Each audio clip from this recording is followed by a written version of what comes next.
ஒரு பையன் நைட் டைம்ல மாடியில உட்காந்து டியூப்லைட் உடைச்சிட்டு இருக்கான்.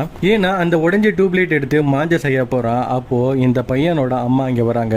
எதுக்குமா நீ இப்போ வந்து நானே வரேன் போமா அப்படின்னு சொல்றான். டேய் யார்கிட்ட பேசுற பயமூர்த்தாடுடான்னு சொல்றான். அதுக்கு அவன் டேய் அவங்க அம்மாடா உன் கண்ணுக்கெல்லாம் தெரிய மாட்டாங்க, எனக்கு மட்டும் தான் தெரியுவாங்க, நீ கம்முன்னு இருன்னு சொல்லி அந்த அம்மாவை கீழே அமைச்சிடறான். அதுக்கு அடுத்த நாள் இந்த பையனோட பர்த்டே. பையனோட அம்மா இருந்து ரொம்ப வருஷம் ஆகுது. இந்த பையனோட அக்கா தான் இவனை வளர்க்குறாங்க. இந்தடா இந்த காசு வச்சுக்கோ, நீ இன்னைக்கு என்ன வேணா பண்ணு, நான் ஒண்ணுமே சொல்ல மாட்டேன்னு சொல்லி 500 ரூபாய் கொடுத்து அனுப்புறாங்க. இவனும் அவனோட ஃப்ரெண்டும் அந்த பணத்தை வாங்கிக்கிட்டு நேரா போய் ஒயின் ஷாப் வாசல்ல நின்னுறாங்க. கையில ஒரு பேக் வச்சுட்டு நின்னுட்டு இருக்காங்க. அப்போ ஒருத்தன் ஃபுல்லா குடிச்சிட்டு வெளியில வரான். அவனை இவங்க 2 பேருமே ஃபாலோ பண்றாங்க.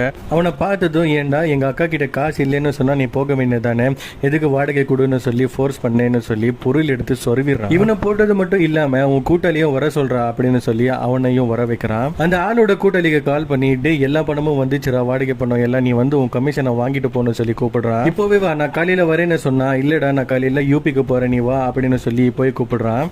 இவன் மட்டும் தனியா போகாம இவனோட ஒய்ஃபை வேற கூட கூப்பிட்டுக்கிட்டு போறான். அங்கே போன 2 பேருமே திரும்பி வரல.